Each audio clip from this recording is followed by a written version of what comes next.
sommes de retour pour Rendez-vous matin avec mon invité ce matin, Christine Marchand. Bonjour.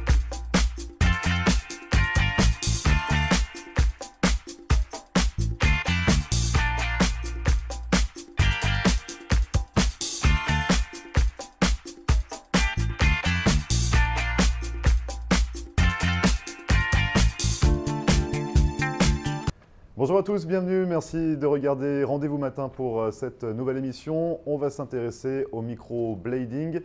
C'est du tatouage semi-temporaire pour les sourcils. On va en parler avec le mannequin Delphine Bren qui développe cette spécialité ici sur Miami dans une clinique de Brickell. Et puis en seconde partie, on changera radicalement de sujet. On s'intéressera aux cours de langue, aux cours de français notamment, avec Natacha Koblova qui est professeure de français sur West Palm Beach. Elle était directrice pendant plusieurs années de l'Alliance française de West Palm Beach avant d'ouvrir sa propre école de langue. On va en parler avec elle parce qu'elle a également ouvert depuis quelques mois une pizzeria. On va expliquer tout ça. Restez avec nous, on revient juste après ça.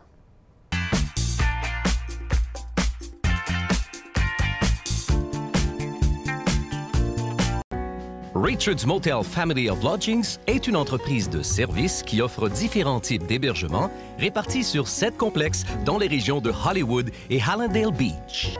Richard's Motel Family of Lodgings est une solution d'hébergement économique et propre, avec un service comparable à celui des grands hôtels. En affaires et en croissance depuis 25 ans, l'entreprise propose un minimum de 144 unités, en des complexes avec chambres standards ou appartements d'une ou deux chambres à coucher parallèles.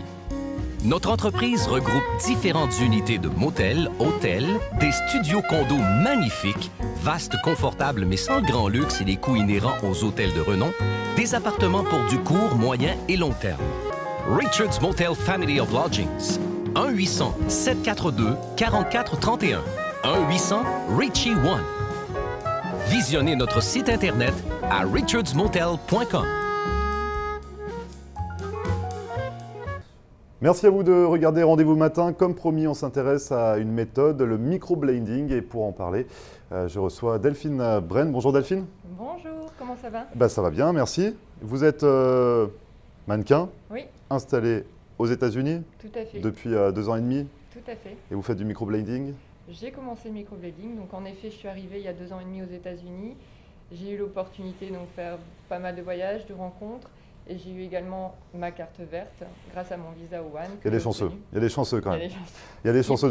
Donc finalement, c'est le mannequinat qui vous a emmené ici aux États-Unis. Tout à fait. Vous êtes venu pour développer votre carrière De mannequin. Vous êtes toujours mannequin. Je suis toujours mannequin. Vous continuez à faire des campagnes Oui. publicitaires. Vous Tout nous à avez fait. fait rêver il n'y a pas très longtemps à l'île Ouais. Maurice, à Ouais. nager avec les dauphins notamment. Ouais. Mais vous développez également cette méthode de microblading. Alors pour ceux qui ne connaîtraient pas, c'est C'est comme le maquillage semi-permanent, donc on pigmente l'épiderme. Donc c'est à l'aide d'une petite lame, on dépose donc de l'encre au niveau de l'épiderme. donc c'est comme un tatouage Tout à fait. et c'est que pour les sourcils. C'est que pour les sourcils, donc c'est semi-permanent, je tiens à le préciser. Donc ça dure à peu près 1 an et demi avant la première retouche. Donc on va parler justement de la méthode, comment ça se passe. Finalement, déjà en premier lieu, ça s'adresse à qui le microblading? Donc la clientèle est assez large, ça peut être aussi bien la personne qui a une cicatrice à camoufler ou alors même les hommes, on voit de plus en plus Oui, donc d'hommes c'est avec- femmes et hommes, hommes, c'est tout à fait. pour tout le monde. Ouais. Oui, c'est vraiment ouvert, Hmm. vous n'en avez pas besoin. Vous n'êtes pas la cible. Merci Delphine. Je ne sais pas si on va continuer à discuter du microblading. Donc finalement, oui, c'est pour les personnes qui ont ça y est, voilà, qui ont perdu, soit suite à une maladie, Oui, parce tout à qu'il y a des maladies, donc on en parlait tout à l'heure, c'est alopecia, c'est ça? Oui, L'alopecia. alopecia. Donc ça, c'est quand on perd ses sourcils. Ouais, Et quand ses on perd cheveux. ses sourcils et ses cheveux. en Donc ça, effet, c'est pour les personnes un peu malades, mais sinon, un oui, peu malade. les personnes un peu complexées, qui auraient des sourcils Tout à fait. un peu plus fins, un peu plus Ah, éparses. Exactement, ou ceux qui sont complètement transparents. Donc on redessine la forme, Ouais. on définit la couleur, c'est vraiment travail, on y va progressivement. Et avant de parler de la méthode, comment on arrive à faire comment on tombe dans le microblading? Qu'est-ce qui Bon. vous a incité finalement à en faire? Je n'avais pas beaucoup de sourcils à l'époque et je m'intéressais à plusieurs techniques. Et quand je suis arrivée aux États-Unis, donc j'ai commandé du maquillage semi-permanent, on va dire waterproof. J'ai tout essayé et Vous savez, quand vous allez au sport et que vous ressuyez le visage avec une serviette, il vous reste un sourcil, vous dites bon. Ouais, c'est un peu compliqué c'est à un peu assumer. compliqué. Surtout, ça s'y prête pas vraiment. En Floride, il y a beaucoup d'humidité, ça a tendance peut-être à couler ou c'est Tout à pas, fait. c'est pas Et très pour moi, le pratique. microblading, c'est la méthode qui redessine le regard. C'est vraiment incroyable. Le avant-après, c'est vraiment incroyable. Donc on est mannequin, enfin vous êtes mannequin quand même Je suis mannequin. avant tout. Je suis mannequin. Comment on arrive à être, parce que c'est comme un tatoueur en fait finalement. Tout à fait. Il y a une technique à apprendre, on ne s'improvise pas à faire du microblading du jour au lendemain. Ah non, non, non, c'est une technique qui est assez pointue. J'ai fait une formation à Miami donc, l'année dernière, en janvier. Mhm. J'en ai fait une autre à Maastricht, en Hollande, donc pour avoir un double diplôme américain-européen. Et j'ai eu la chance de trouver donc, la personne qui a une clinique sur Brickell et qui me donne aujourd'hui l'opportunité de travailler avec elle, donc Johanna Heinemann, qui a donc sa clinique sur Brickell et avec qui je travaille depuis l'année dernière. Ouais, parce que vous parlez de clinique, ça ne se passe pas non plus, on ne va pas chez les gens, on Ah ne non, fait pas ça dans la rue, on ne fait pas ça n'importe où. C'est hyper réglementé. Niveau hygiène, comme je vous dis, il peut y avoir des maladies, enfin bactéries. C'est vraiment, il faut être hyper carré au niveau de l'hygiène. Et donc on en parlait aussi tout à l'heure, c'est un peu dur de franchir le pas, d'y aller. Oui. Parce que bon, qu'on soit malade ou qu'on ait peu de sourcils, c'est toujours compliqué de pratiquer le microblading. C'est ça. Comment on arrive finalement? Qu'est-ce que vous diriez aux gens pour les inciter à franchir le pas et à tenter l'expérience? Je conseille de prendre la consultation, une consultation donc, qui est quasi gratuite, puisqu'en fait ensuite on déduit donc, les 20 € donc, du rendez-vous suivant. Et donc elle pose les questions qu'elle a posées, on la rassure en sachant que lors du rendez-vous, les 30 premières minutes, c'est un entretien avec le client, on lui pose des questions sur sa santé, elle remplit un questionnaire et on y va vraiment étape par étape, comme je l'ai dit. Donc c'est vraiment, c'est pas je l'installe sur la table et je commence à tatouer. À tatouer, non, non, pas du tout, puisqu'ensuite on parle de ce qu'elle veut, ce qu'elle recherche, son envie. Et il faut savoir que notre méthode est hyper naturelle, puisque moi je l'ai fait. C'est ce que j'allais vous dire, finalement, vous l'avez fait. Je l'ai fait. Et ça a été compliqué. Vous êtes passé par quelle étape finalement pour y arriver? J'ai fait mes recherches, j'ai été voir plusieurs salons, plusieurs cliniques, et en effet je suis tombée sur Johanna qui a fait mes sourcils. Et aujourd'hui, vraiment, pour moi, ça me change la vie. Il y a eu un changement, vous l'avez vraiment ressenti? Ah oui, oui, bien sûr, parce que quand j'arrivais en studio photo le matin, donc on arrive sans maquillage, puisqu'il y a toujours un make-up artiste qui nous maquille. Et en fait, on me disait régulièrement, pas tout le temps, mais régulièrement, tu parais fatigué. Donc, qui est bien la preuve. Donc, pour moi, le sourcil dessine le regard. Aujourd'hui, je me lève et je vais courir sur la plage. J'ai plus besoin de me maquiller, les sourcils en tout cas. Et psychologiquement, on ressent quoi finalement quand, vous, à titre personnel, vous avez ressenti quoi du jour au lendemain quand vous avez fait faire vos sourcils? Un soulagement. Soulagement, bien-être. Et pour moi, ça fait partie du visage, les sourcils. Quand on n'a pas de sourcils, il manque quelque chose. Et c'est pour ça que je me les maquillais avant de me les avoir fait faire par Johanna. Ouais. Alors on peut les redessiner, c'est ce que vous dites, vous étudiez les formes, tout à fait. La couleur également, tout peut être modulable. Tout à fait, car en effet, j'ai fait récemment donc, une personne, une jeune fille, qui était brune et qui avait des sourcils quasi transparents. Donc, et j'ai reçu donc, un message quand elle est partie en me disant comment j'ai pu vivre 21 années de ma vie sans sourcils. Les messages qu'on reçoit des personnes, c'est juste incroyable. Et pour moi, rendre les personnes heureuses, ça me rend heureuse. Donc vraiment, j'ai trouvé ma voie, oui. Donc ça, vous allez le développer, on va en parler tout à l'heure, mais pour revenir vraiment sur la méthode, c'est assez rapide en plus. Donc il y a l'entretien, comme vous expliquiez, au préalable. Vous discutez avec la personne. Tout à fait. Ses attentes, ses besoins, ce qu'elle aimerait. Et ensuite, ça dure 2 heures, c'est ça 2 heures au total. Donc on a 30 minutes d'entretien. Ensuite, il y a 30 minutes à peu près pour dessiner la forme et voir un peu avec elle ce qu'elle aimerait, si elle aimerait le sourcil un peu plus long, un peu plus arrondi. C'est vraiment travailler minutieusement. C'est du sur-mesure finalement. C'est du sur-mesure. C'est comme la haute couture, c'est du sur-mesure, oui. Et oui, jusqu'à ce que la personne soit à l'aise avec le sourcil.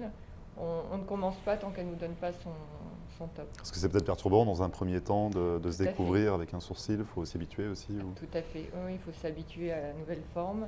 Donc on dépose la couleur sur son fond pour ensuite matcher avec sa racine. Et oui, on fait vraiment étape par étape. Donc 2 heures, est-ce qu'on peut parler du prix également de cette séance? Donc le prix de la séance est à 699 € et 150 dollars, pardon. Je reviens de France, donc je suis encore en euros. Donc 699 $ et 150 $ pour la retouche. Et la retouche est à faire donc 6 semaines après. Donc ça, on parle de la première retouche. Et ensuite, c'est à peu près 1 an et demi. Donc semi-permanent, 1 an et demi. Oui, donc c'est ça. Donc 6 semaines, c'est histoire de rééquilibrer un petit peu. Tout à fait, parce qu'en fait, on y va, comme je vous l'ai dit, progressivement. Donc la première séance, comme ça, on y va, on va être conservateur. Et ensuite, si la personne désire un peu plus long, en rajouter un peu, changer un peu la couleur, la foncer un peu plus, parce qu'il faut savoir, quand on commence la séance, la couleur est plus foncée. En 4 jours, ça s'éclaircit après. Bah, ça s'oxyde, la couleur s'oxyde. Mais ensuite, elle s'estompe de 40%. Donc, généralement, quand la personne revient 6 semaines après, elle demande un peu plus foncé. Donc, vous retouchez au bout de 6 semaines, ça dure 1 an et demi. Ça dure 1 an et demi selon le type de peau. Si vous avez la peau sèche, vous êtes chanceuse, dans ces cas-là, ce sera plus 1 an et demi. Par contre, si vous avez la peau un peu plus grasse comme moi, ce sera plus entre 10 mois et 1 an. Ok, ça marche. Et donc là, vous êtes installé dans une clinique à Brickell. Tout à fait. L'idée, c'est de développer cette méthode, de faire ça ailleurs. Enfin, vous avez quoi comme idée dans les cartons finalement pour la suite? Bon, en fait, comme j'ai beaucoup voyagé grâce à mon métier, le fait d'être dans une clinique, pour moi, c'est super, c'est l'opportunité. Mais j'aimerais également développer cette méthode sur New York, également sur Paris, et avoir des partenaires un peu partout. Oui, j'ai pas mal d'idées et j'espère que ça va se réaliser. Mais ça va se réaliser. Donc ça va continuer finalement à étendre et c'est le plaisir finalement de procurer un peu de bien-être aux personnes, de leur apporter un changement dans leur vie. Ah oui. Ah non, mais je vous dis, quand on voit les personnes avec le sourire à la fin et nous remercier, c'est juste le bonheur. Et la carrière de mannequin, finalement, c'est une plus-value dans ce nouveau métier que vous développez? Je pense, oui, parce qu'en fait, je fais pas mal de rencontres et je parle pas mal de la méthode microblading, car en fait, les make-up me demandent souvent, tes sourcils sont bien faits, donc je leur explique. Et c'est vrai que c'est le bouche à oreille, c'est ce qui est le plus important dans mon métier de mannequin et maintenant dans le microblading. Ça reste naturel aussi. Enfin, c'est vrai que finalement, il y a une encre particulière par rapport aux tatoueurs ou ça reste quand même Comment ça se passe? Enfin, finalement, les produits qu'on injecte, vous allez jusqu'au premier épiderme, c'est ça? Enfin, si on rentre un peu dans la technique. Au niveau de l'épiderme. Parce qu'il y en a peut-être qui craignent l'idée d'avoir un tatouage. Ça reste quand même des produits différents des tatoueurs. Vous allez moins. Alors, on utilise des produits véganes qui sont sur le marché depuis 25 ans. Donc en fait, on n'a pas eu de cas allergiques, on n'a eu aucun cas. Il y a des contre-indications justement, oui. Est-ce qu'il y a des personnes qui ne pourraient pas être susceptibles de pouvoir se refaire faire le sourcil? Alors en fait, c'est pour ça qu'on a un questionnaire de santé également. Donc il y a vraiment une prise en charge avant. Bien sûr, oui. Et en fait, on en discute par rapport, on demande des certificats médicaux, si vraiment il y a des choses. Parce que si vous faites du diabète niveau 3 par exemple, c'est pas conseillé. Donc là aussi, lors de la consultation des 15 premières minutes avant donc, le rendez-vous, il est bien d'échanger sur l'état de santé. Et si la personne a forcément des doutes, dans ce cas-là, moi je conseille de passer un coup de fil et de demander directement, soit à moi, soit à Johanna, en tout cas si c'est un client potentiel pour le microblading. Donc c'est bien encadré, c'est sûr? Oui, c'est sûr. Ça se fait dans les conditions d'hygiène respectées? Respectées et au top. Comment on peut vous contacter, Delphine, si on est intéressé justement par cette technique de microblading? Vous avez donc un site internet? Site internet, donc vous pouvez aller sur le site www.enmanmethod.com ou ensuite vous pouvez également me contacter, donc 305 570 69 75. Et vous êtes installé sur Brickell, la clinique est sur Brickell, c'est bien ça? La clinique est sur Brickell, tout à fait. Vous êtes deux dans la clinique, Johanna et vous, c'est ça? Tout à fait, oui. En attendant qu'on vous retrouve dans d'autres villes comme New York Exactement. ou ailleurs dans la suite de vos projets. Merci beaucoup Delphine d'être venue sur le plateau de Rendez-vous Matin pour nous parler de votre méthode. Avec plaisir. Bonne continuation pour la suite dans cette méthode du microblading. Merci Bonne continuation beaucoup. également pour le mannequinat. Merci. Et puis on se reverra prochainement pour une nouvelle émission. À bientôt, merci. Merci beaucoup Delphine, à bientôt. Au revoir. Et vous ne bougez pas, on revient juste après ça.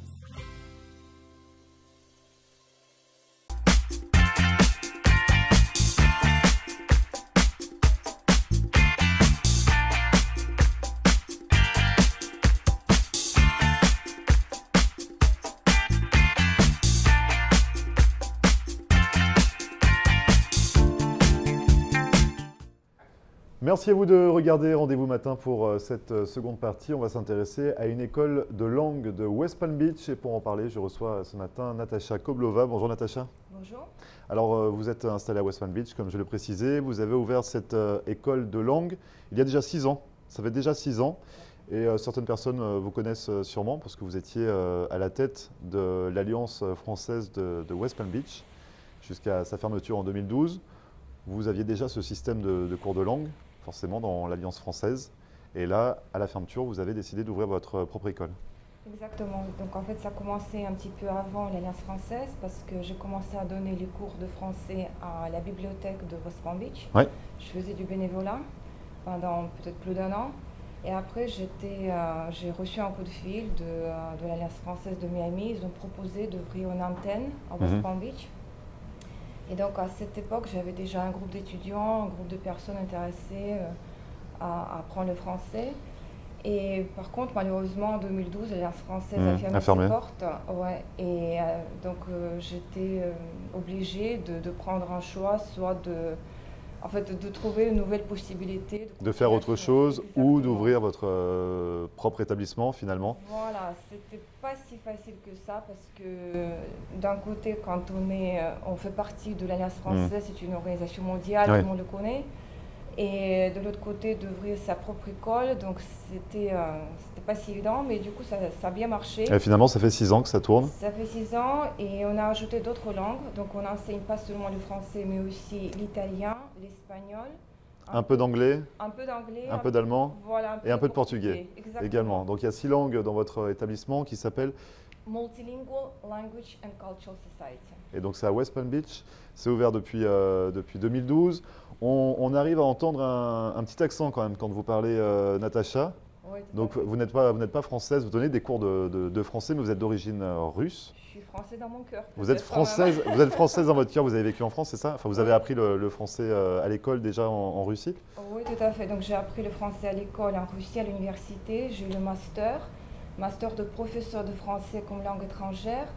Et après, dès que j'ai eu mon diplôme, j'ai déménagé en France et j'ai travaillé pour une société Snecma.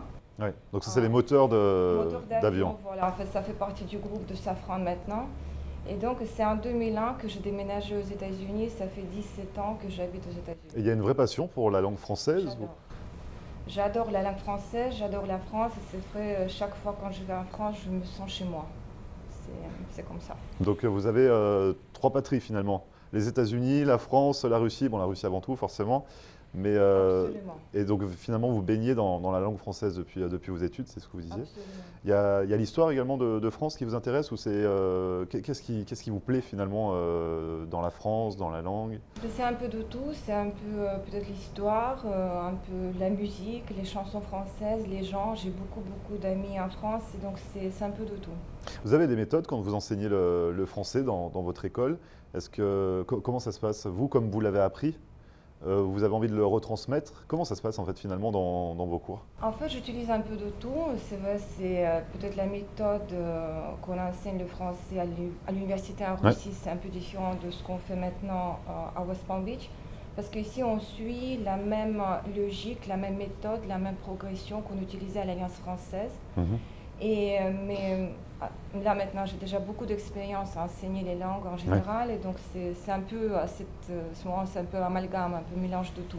Voilà. Donc c'est un petit mélange de tout. Ouais, mais c'est quand même on suit la même progression du cadre européen, donc c'est la A1, A2, B1, B2. Et quand il y a des nouveaux étudiants qui viennent, on fait une évaluation gratuite pour comprendre quel niveau.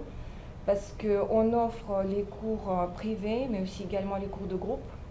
Donc c'est-à-dire qu'il y a des sessions individuelles, un par un, c'est ça? Et puis en petits groupes. Exactement. Et donc les groupes, on enseigne, les groupes sont de 3 à 8 personnes. Ah oui, donc ça reste quand même des groupes un peu intimistes pour progresser. Parce que justement, c'est très important quand on apprend une langue de pouvoir parler autant que c'est possible. Parce que c'est ça l'objectif. C'est pas juste d'apprendre la grammaire ou la prononciation, mais de pouvoir utiliser tout ça dans une conversation. Et si le groupe dépasse 10 personnes, bah, ce n'est plus... Après, on ne peut pas prendre le temps de parler à chacun ou de pouvoir pratiquer librement. Donc vous parlez beaucoup d'étudiants, mais finalement, on a l'impression que ce sont que des jeunes, mais c'est pour tout le monde, c'est des adultes, C'est absolument, mais quand même la majorité de nos étudiants, ce sont des adultes. On offre des cours de langue aux enfants, mais pour l'instant, ce n'est pas encore tellement développé. Quand même, la majorité, ce sont des adultes. Et c'est vrai, c'est tellement convivial. Comme hier, par exemple, on a eu le cours de français et il y a des étudiants qui apportent une bouteille de vin. Ah bah forcément, pour un cours de français, forcément, la charcuterie, du pain, la France, quoi. Mais parce que la langue, c'est que pour apprendre une langue, il faut apprendre plus que juste les mots, la prononciation, la grammaire, c'est du tout. C'est aussi la civilisation, c'est aussi la cuisine, c'est l'histoire, c'est un peu de C'est une vraie immersion culturelle, finalement. Exactement, exactement. Vous êtes combien dans votre école d'enseignants, je veux dire, enfin de... En fait, moi, je fais tout le travail administratif. Je fais les inscriptions, j'organise les classes, les cours, et après toutes les activités culturelles. Et je continue comme à enseigner aussi un petit peu. Et après, j'ai 5 professeurs. Ouais. Et donc, on a une bonne équipe. Tous mes professeurs sont extrêmement qualifiés, sont diplômés. Ce sont des professeurs de langue. C'est pas juste quelqu'un qui parle une langue qui peut devenir professeur. Ils ont la méthode, ils sont pédagogues. Exactement, parce que c'est vrai, parfois les gens se trompent et disent « Ah bah tiens, je suis français, est-ce que je peux venir enseigner chez vous ?» C'est bien peut-être de partager des expériences, de donner, de faire un atelier, mais pas spécialement enseigner une langue. Il faut vraiment avoir les bases, la méthode, d'être pédagogue finalement, c'est ça pour... La logique de la langue, parce que parfois on ne peut pas enseigner une chose avant que l'étudiant comprenne une autre chose avant. Donc c'est vrai, il y a une certaine progression. Et si on est intéressé justement pour s'inscrire dans votre école, on peut avoir le prix d'un cours? Absolument. Pour les cours privés, c'est 65 $ l'heure. Et pour les cours de groupe, c'est 15 $ l'heure. D'accord. Et donc, les cours de groupe sont organisés par session. Là, maintenant, en été, on fait session toutes les 4 semaines. Et pendant la saison d'hiver, donc c'est une session, c'est 8 semaines. Ok. Et on a plus d'infos peut-être sur votre site internet? Absolument. C'est multilingualsociety.org. Et les infos s'affichent également en bas de l'écran parce qu'on a également une petite session italienne. On va parler d'Italie en enchaînant. Je vous laisserai faire la discussion toute seule dans ce cas-là parce que je ne pourrais pas vraiment arriver à parler avec vous l'italien. Mais parce que vous avez ouvert récemment également une pizzeria. Donc vous êtes passé de l'école de langue, vous avez toujours votre école de langue, à l'ouverture d'une pizzeria. Comment ça s'est passé pour vous? Voilà, c'était pas, je peux pas dire que c'était pas prévu, mais c'est vrai depuis quelque temps, peut-être je cherchais un défi, peut-être pas forcément consciemment, mais il y a quelques années, j'ai commencé à apprendre l'italien. Et comme je dis toujours à tous nos étudiants à notre école, soit s'ils apprennent l'espagnol, l'italien, le français, que quand vous commencez à apprendre une langue, c'est très très important de faire autant de choses possibles en pratiquant cette langue. Ça veut dire d'écouter la musique en français, de regarder les films français, de parler, d'aller dans les restaurants français, de commander en français. Donc là, quand vous avez appris l'italien, vous avez dit je vais ouvrir une pizzeria italienne. Voilà, mais ce qui s'est passé justement, comme j'ai commencé à rencontrer de plus en plus d'Italiens, et une chose après l'autre, et puis voilà. Donc vous êtes situé à Boynton Beach? Boynton Beach, oui. C'est Zad Samore? Voilà, la pizzeria s'appelle Zad Samore. C'est au coin de US 1 et Boynton Beach Boulevard. Donc on y mange des pizzas? Bien sûr. Forcément. Mais aussi les pâtes, les salades et notre pizza, donc on fait dans le four à bois. Ah, donc vous avez carrément le four traditionnel? Traditionnel qu'on a importé de Naples, de l'Italie. Ah oui, carrément. Ah oui, donc ça n'a pas été construit sur place, c'est vraiment c'est la pizza comme en Italie? Authentique. Authentique, c'est vrai, c'est pour ça qu'on a beaucoup d'Italiens qui viennent dans les pizzerias, mais aussi des gens qui connaissent la vraie pizza italienne, des gens qui ont peut-être vécu en Italie, qui sont allés en Italie plusieurs fois, parce que c'est pas une pizza américaine, c'est de la vraie pizza italienne. Donc c'est la pâte plutôt fine. Oui, absolument. Il faut faire un tour à Boynton Beach alors pour découvrir cette pizzeria. Vous avez un site internet également pour cette pizzeria? Absolument, donc c'est pizzeriazadsamore.com Et on met aussi toutes les annonces, c'est plutôt sur Facebook, sur notre page Facebook. Soit c'est la liste de nos activités ou specials donc pour la semaine, donc c'est tout ça sur Facebook. Il y a des événements également à retrouver, on n'en a pas parlé pour l'école de langue tout à l'heure. Ça se passe demain, c'est le 14 juillet. Ça sera donc une visite au Norton Museum de West Palm Beach.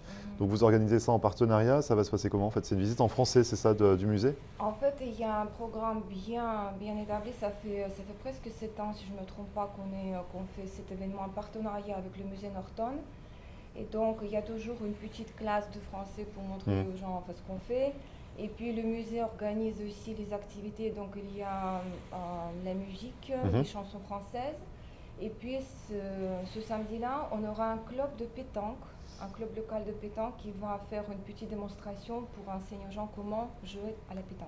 Et donc ça c'est demain, c'est le 14 juillet pour l'événement Bastille Day, célébré à West Palm Beach, au Norton Museum. Norton Museum qui se trouve sur North Olive Avenue. Et on va terminer par les festivités de fin de mois qui se dérouleront dans votre pizzeria cette fois-ci.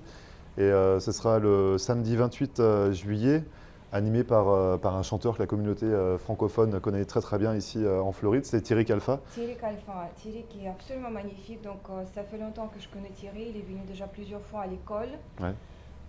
Et donc bien sûr quand j'ai vu qu'on a beaucoup de francophones qui viennent à la pizzeria, il y a beaucoup de Québécois, de Français aussi, les gens qui connaissent la bonne pizza qui viennent à la pizzeria. Et puis je me suis dit pourquoi ne pas faire une soirée de la chanson française. Et puis ça a bien pris et maintenant du coup on fait ça régulièrement, au moins 2 fois par mois, Thierry qui vient chanter en français, c'est très bien reçu. Et donc ça c'est à découvrir déjà fin du mois, là, le 28 juillet. Merci beaucoup Natacha d'être venue sur notre plateau nous parler donc de votre école de langue. Je vous laisse rappeler le nom. Multilingual Language and Cultural Society. West Palm Beach et la pizzeria qui est Zazamore. Zazamore. Avec l'accent italien. Et ça à Boynton Beach. Pour vous retrouver, vos informations s'affichent dans tous les cas en bas de l'écran. Merci beaucoup Natacha et à très bientôt. Merci à vous. Merci. Et vous ne bougez pas, on revient juste après ça. Located at 13720 Southwest 88th Street is Le Lambe, Miami. Come see us for the very best in fine Haitian cuisine. Our food is always fresh and authentic. Open Monday through Thursday from 11 a.m. to 9 p.m. Friday and Saturday, 11 a.m. to 9 p.m. Dine in or carry out. And yes, catering is available. Come let Master Chef Yoli help you create the perfect menu for your next event. Call your order in advance. Call 305-383-0442. That's Le Lambe, Miami.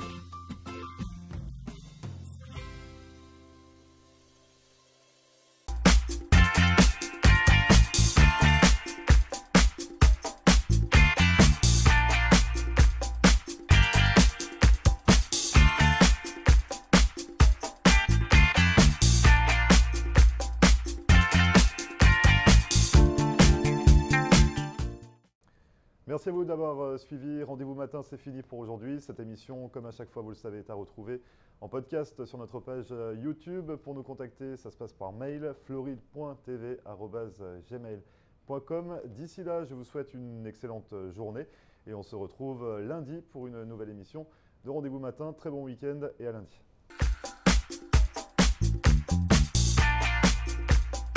Et voilà, nous sommes de retour pour Rendez-vous matin avec mon invité ce matin, Christine